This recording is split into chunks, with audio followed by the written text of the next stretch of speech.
I'm Mark Riepe. I head up the Schwab Center for Financial Research, and this is Financial Decoder, an original podcast from Charles Schwab. It's a show about financial decision-making and the cognitive and emotional biases that can cloud our judgment.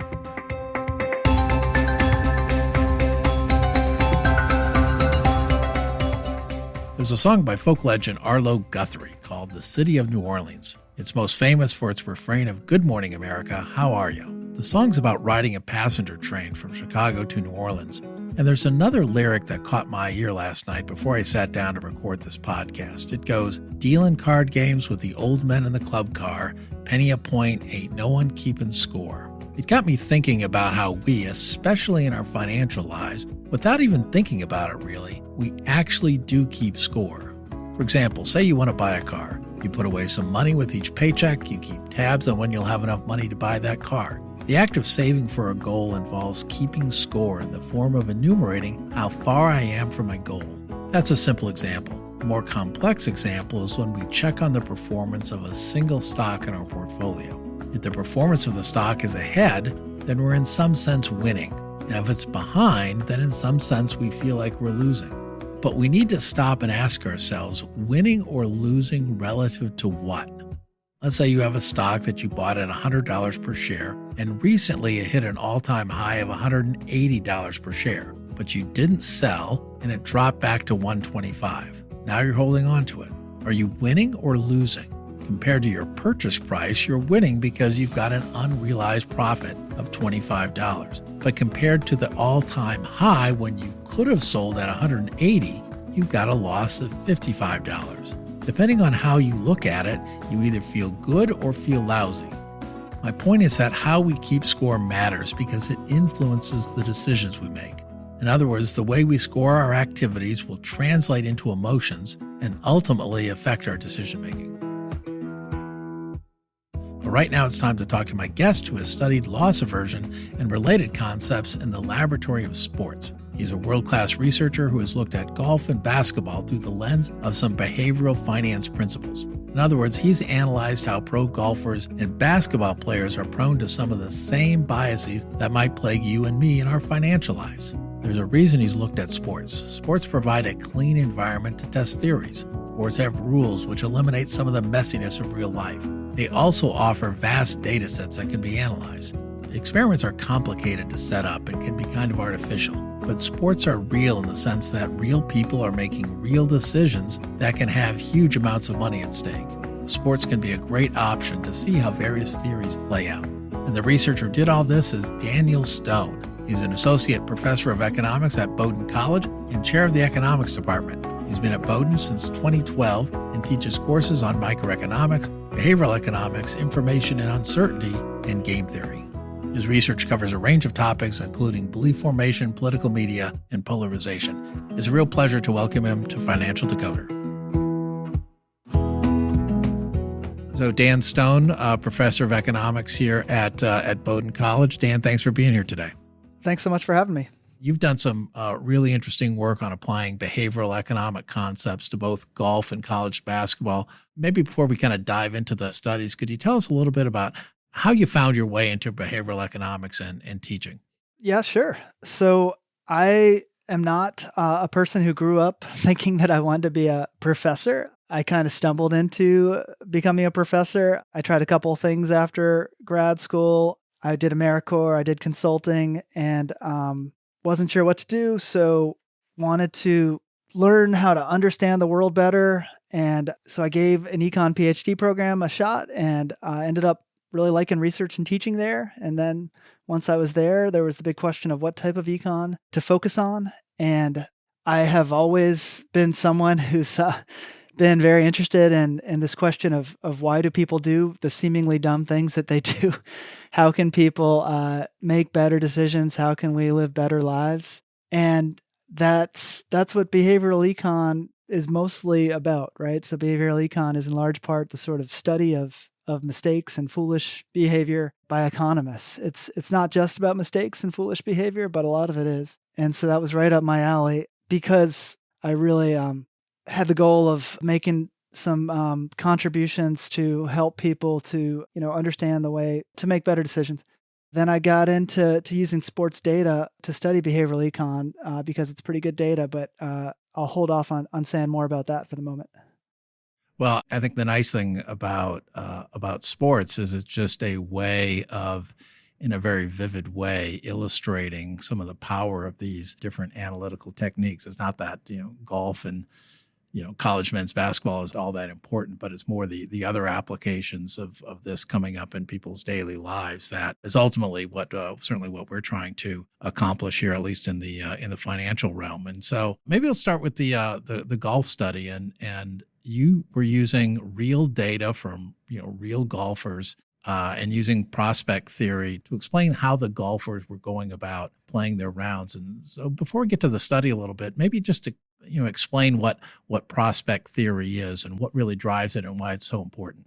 Prospect theory is a theory of choice under uncertainty that was proposed by the psychologists Daniel Kahneman and Amos Tversky in the 70s. And this was really the main work that they ended up winning a Nobel Prize in economics for. And these two guys, along with Richard Thaler, were basically the founders of behavioral economics, and prospect theory was a key part of that.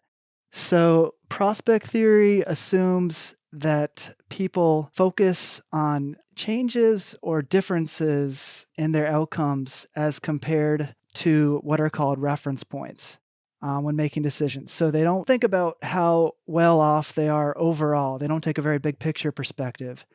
They think, am I up a little bit, or am I down a little bit, or am I up a lot or down a lot compared to a reference point? A reference point is just some point of comparison. It's often an expectation. Sometimes it's often the status quo. So, if you've got a new job or you just applied for a job, you got the offer, you don't know what they're going to pay you yet. If you expect the salary to be whatever, expect $100,000, that's your reference point. If they offer you $95,000, then standard economics, traditional economics would assume it's $95,000. It is what it is, but prospect theory says you would consider that to be a $5,000 loss because it's $5,000 below your reference point, your expectation.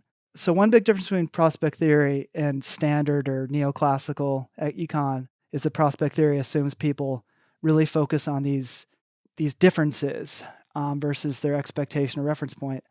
And there are some other important elements. Well, there's two others that I should mention. One is that losses, when you suffer a loss versus the reference point, it's much more powerful than when you beat the reference point by a little bit. So losses are of course painful, but prospect theory assumes that losses are about 2 or 3 times as powerful as gains feel good. So that's called loss aversion. And the other element that I should mention here is that prospect theory also assumes that as you move further and further from the reference point, you become sort of numb to additional distance from the reference point. So when you win $100, it feels great. If you win another $100, that doesn't do as much for you. And that's sort of consistent with a standard or traditional notion of diminishing marginal utility. But what's different in prospect theory is that it assumes that you also become numb to increasing losses. So when you lose your first $100, it feels pretty bad. In fact, that loss is more powerful than the amount of pleasure that you gain from gaining 100. Prospect theory says if you lose a second 100, the second 100 actually doesn't bother you as much. The additional pain of the second 100 is less than that initial pain you felt from the first 100. And that if you lose a third 100 after that, the extra pain after that is even harder to perceive. And that's quite different from standard econ, because standard econ assumes as you lose more and more money, the harm actually increases because those dollars become more important to you as you have less total wealth. Prospect theory is a psychological theory, and it says we become sort of desensitized to changes as we move away from the reference point. Yeah, I encountered this. My first job out of college was working with traders in financial futures and options in Chicago, and you would find traders that if they were up, let's say by the midday, they would just kind of take the rest of the day off, to kind of bank their gains. But if they were down, they would often be sent home on purpose because they would oftentimes start trading recklessly, desperately trying to get back to zero, for the day, that break even point. Yeah. Right. So even if those particular people didn't have sort of the language of prospect theory, they sort of had that intuition that this was something that people did. Exactly. That's a famous prediction of prospect theory that predicts that people take sort of dumb gambles when they're in the red or when they're in the loss domain of losses. And the point of prospect theory is to explain that type of behavior. And it explains it by saying when you're down a bit, you want to take a gamble because you feel like if you lose a little bit more, it's no big deal because you're already down. But if you were to get back to that reference point, get back to break even, it would feel really good. Whereas in reality, if you lose a little bit more, that is a big deal. That we underestimate the harm of the additional losses when we're in that loss area already. So let's talk about how this applies to golf. And you weren't the kind of the first person to study this, but you kind of extended that work in a way we thought was super interesting. So maybe explain that a little bit about what the study was and what some of your findings were relative to the reference point that golfers seem to pay attention to. So just to comment just briefly on, the value of sports data for behavioral econ work, one of the best features of sports data is that it's clean and it's accurate and there's a lot of it and it comes from the real world. So if you wonder why economists are playing around with sports data, part of it, a big reason is just the availability of data on human behavior. It's like a lab outside the lab. And golf is especially well suited for studying prospect theory because there's this built-in clear reference point on each individual hole of par, the par for that hole, right? So par is what very good golfers, professional golfers, are essentially what they're supposed to score on the hole. Of course, they want to beat par. They want to score less than par. And sometimes they do worse than par. They get a score that's above par. So, one of the challenges of studying prospect theory outside of the lab is it's often unclear. What is the reference point? What's the expectation? But with golf, the reference point was super clear. And the first paper that recognized this was not mine. It's a famous paper.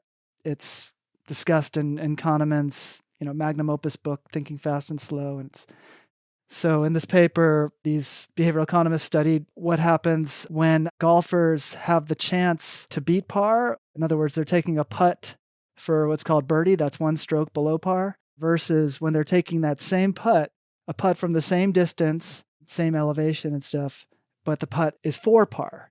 And so standard economics would say when you're putting in a professional tournament, every stroke for most of the tournament, especially, the first couple, say the first round especially, every stroke is equally important. So whether you're putting for birdie or putting for par, you should putt in the same way. You should put the same effort into it and putt with the same strategy. But prospect theory says that people think about the reference point, their score versus par. And so when they're putting for birdie, they might putt differently than to make par. And in particular, when people are putting for par, that means if you miss it, you're worse than your reference point, and that's a very painful thing. So you might try really hard to make that putt. Whereas when you're putting to beat par, it's nice to beat par, but it's not as important. So you might not put quite as much effort into it. And they did find that that's what happened, that people actually putt better, more accurately when they're putting for par than when they're putting to beat par or for birdie for a given putt difficulty level. So that was nice evidence of the importance of prospect theory and reference points outside the lab and high stakes setting because these guys are playing for millions. And what my co-author Jeremy Arks and I did was we realized that golfers might not just think about how they're doing versus par on a given hole in deciding how much effort to put into any given putt or whether to putt aggressively or more conservatively. They might think about how they've done versus par on recent holes or for the round or even for the tournament. And we realized this because we were not initially motivated to study prospect theory. We started off thinking about a different issue, the hot hand. So we both have done some work on the hot hand before this. The hot hand, as you might know, maybe many of the listeners here know, the hot hand in basketball has been controversial for decades because psychologists and social scientists claim that it was imagined, that the basketball players don't actually get hot. And when we see them make a few shots in a row, we think they're hot. We're making a cognitive error. So there's continued to be work in this area. And one question is, how does the hot hand or the perceived hot hand vary across contexts? And So we thought golf would be a nice context for looking to see, do golfers get hot when they've played well over the last few holes? Does that predict better performance on the next hole? And we found that was not the case. In fact, it was the opposite. So we found that if, Joe Golfer, if he got a birdie on the last hole, he was actually less likely to get a birdie on the next hole. He was likely to perform worse in that sense on the next. So that's the exact opposite of the hot hand, because the hot hand would predict if you birdie the last hole, you might be hot. You're more likely to birdie the next hole. We found you birdie the last hole, you become less likely than normal to birdie the next. And we realized prospect theory is probably the explanation for that, because if golfers think, okay, I'm better than par recently, that means I can slack off a little. I can take it easy now, and I can be a little more conservative. And if they slack off a little and a little more conservative, that's going to make them less likely to beat par, to do better than par on a subsequent hole. That's what we found. So we think prospect theory explained that. Yeah, and I think what's super interesting here is that we've got multiple kind of cognitive decision-making biases kind of interacting with one another. And then what you're trying to do is kind of tease them apart a little bit. Is that a fair description? Yeah. I mean, so in reality, there are almost always going to be multiple psychological and other factors that are going to influence behavior and decisions. And so even though golf, it seems like a pretty simple game, the data is pretty clean and pretty easy to analyze. There are these two major forces, the hot hand and prospect theory, which actually push in exact opposite directions, which is useful for analysis because that means if you find no effect at all, it's a little ambiguous, right? Because it could be that the two effects cancel out. So we have these two forces, but it's also the interpretation of the result is really clean. Teasing it apart is very simple in a sense because there's only one way to explain people going from good to bad, and it has to be prospect theory. Whereas in basketball, like in the NBA, if you see, we also observe that in real games, when players have made a shot or two or three recently, they tend to have a lower field goal percentage on subsequent shots. And it's hard to interpret that because that could be due to better defense or worse shot selection. In golf, there's no defense. So when bad follows good, we don't have to worry about as many possible explanations as in other contexts. Pretty sure it's prospect theory where people are saying, I'm in the domain of gains, so to speak, versus my reference point. I just beat my reference point, which gives me the chance to slack off a bit. And that's probably a bad decision, right? Because if you're a professional golfer, every stroke is equally important in that first round, especially. We're going to get on to basketball, in particular college basketball, here in a second. But before we do that, another thing you and Jeremy Akers, the other thing you did was look at different types of reference points and how they influence behavior, I believe. So tell us a little bit about that. Yeah. So we thought, okay, so golfers might think about how they did in the last hole and feel like they're doing better than their reference point if they outperformed par in the last hole. But they also, score versus par for the round is another natural thing for humans to think about. Whereas again, par, it's just a reference point, and standard econ would say a stroke is a stroke. And then there's also score versus par for the tournament. And we did find that when in the first round, when golfers are beating par for the round, they're below par for the round, they also become less likely to beat par to birdie the next hole. And it can't be hot hand again. Even if they didn't birdie the last hole. So suppose you're at hole 10 or something and you got a par on hole 9. So you're not thinking, I just birdied the last hole on par 10, so I'm going to slack off. But suppose you're 3 under par for the round heading into hole 10 and you parred the last hole. That actually predicts worse performance on hole 10, that you're less likely to birdie hole 10. And then we also found that the other side of the hot hand, the cold hand, the idea that when you're doing poorly, you might, be truly having a bad day and be likely to perform poorly in the next hole. And that cannot be explained by prospect theory because prospect theory says when you're down, when you're in the losses area, you're supposed to try harder to get up into the gains area. So we basically concluded the cold hand in golf is more powerful than the hot hand. These professional golfers, if they get hot, it's not strong enough to outweigh a prospect theory effect.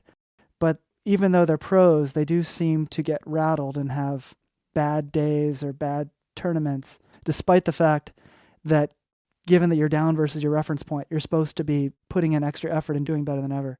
And you can see things get kind of complicated and confusing, but we ultimately concluded prospect theory effects are strong enough to dominate the hot hand, but seem not strong enough to dominate the cold hand.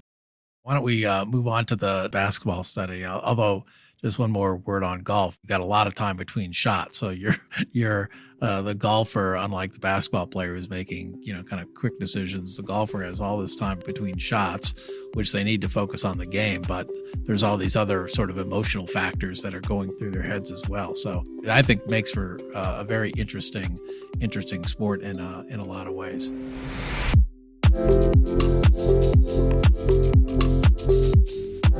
Dan Stone talked about his analysis of the PGA and golf.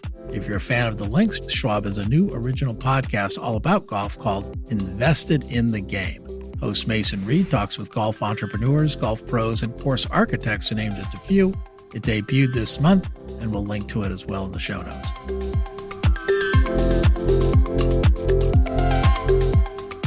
Let's talk a little bit about then, this paper is called March Madness, Underreaction to Hot and Cold Hands in NCAA Basketball. And there you were taking a look at this idea of, momentum. Does a team have a positive momentum or negative momentum going into the tournament, and whether people pay enough attention to that when they're filling out their bracket? So tell me a little bit more about that study.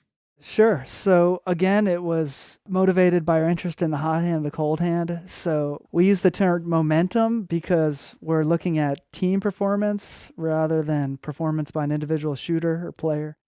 We thought it made a little more sense to, rather than saying a particular team has the hot hand, the team has momentum. And again, part of the motivation was data availability, to be frank, because we realized that heading into the tournament, of course, each team is given a seed and questioned, do the seeds properly incorporate the recent performance of teams heading into the tournament? And we actually I suspected anyway, that hot teams were going to be overrated. We're going to be given seeds which were too high, too generous, right? So I suspected that the NCAA committee, which determines the seeds, would overreact to recent performance, sort of overrate what the teams that seem hot. This one, really caught us by surprise. So first of all, after digging into a bit, we learned that the committee claims, they haven't always claimed this, but starting, I think it was in 2010, they issued a public statement that they were going to put equal weight on every game throughout the season in determining their seeding. Okay? So, in other words, they're basically saying that they're not coming up with the seeds in a way that's intended to measure how good or bad teams are heading into the tournament. It's supposed to be sort of a reflection of overall season performance.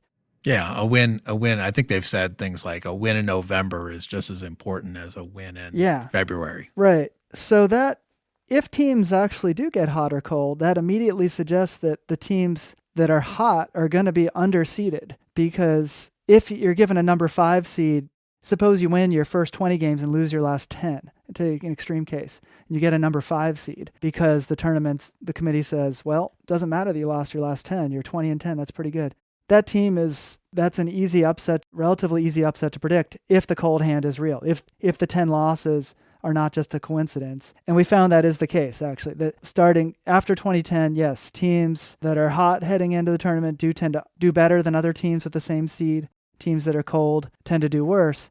And even before 2010, before they made that public statement, we found similar effects. And we also found that Vegas, the point spreads, do take into account how you're doing heading into the tournament, and they take it into account properly or appropriately. So, in other words, teams that are either hot or cold heading into the tournament are no more likely to beat the spread or not beat the point spread than any other team. And that means the point spread incorporates that recent performance appropriately. So this study turned out to be kind of a pro-hot hand study because it found that the hot hand at the team level and the cold hand especially, again, the cold hand was stronger, I think, that it was real, and that surprisingly to us anyway, it was not captured in these seeds. We thought, even if they say, they're going to treat all the games equally, it's human to put more weight, recency bias and hot hand bias to put more weight on the recent games, but they don't do it. And this contributes to there being upsets, right? The less accurate the seeds are, the more upsets there are going to be if they don't pay attention to recent performance.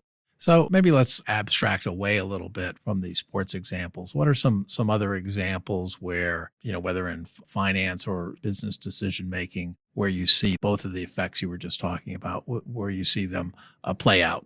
The real question with, the hot and the cold hand there's no one right answer about, whether the hot hand is real and what the magnet, it all depends on the situation, right? And sometimes hot hand happens, sometimes it happens to a greater degree than others. But what is also true and what, I really am very confident in saying is that we tend to see the hot hand much more often than we should.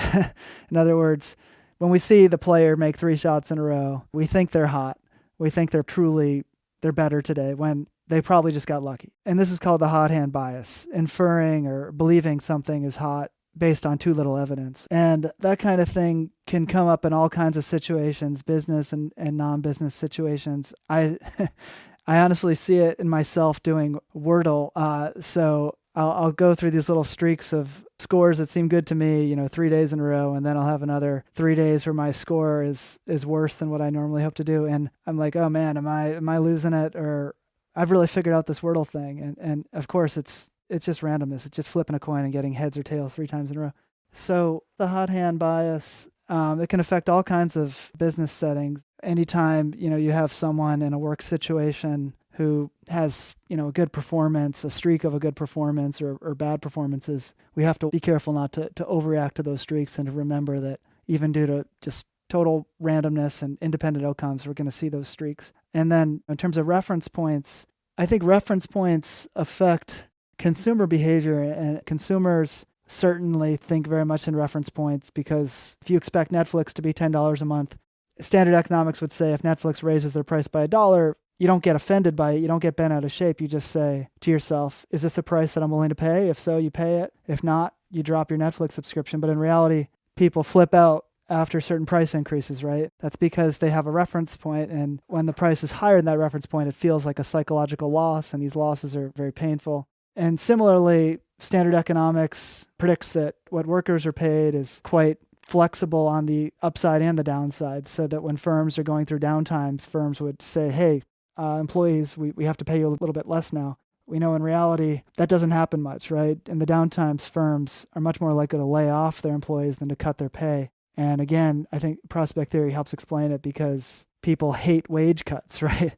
We think a wage cut it's a loss compared to our reference point of the wage we were receiving before. And unhappy workers are bad news for firms because they're not going to be as productive. Who knows what sort of moral hazard they might engage in. They could slack off, or they could do something worse. So firms, rather than get on the bad side of their workers and cut wages a little bit, they'd rather get rid of the workers altogether, and this can lead to all kinds of other issues. So that's where I see prospect theory really having big implications.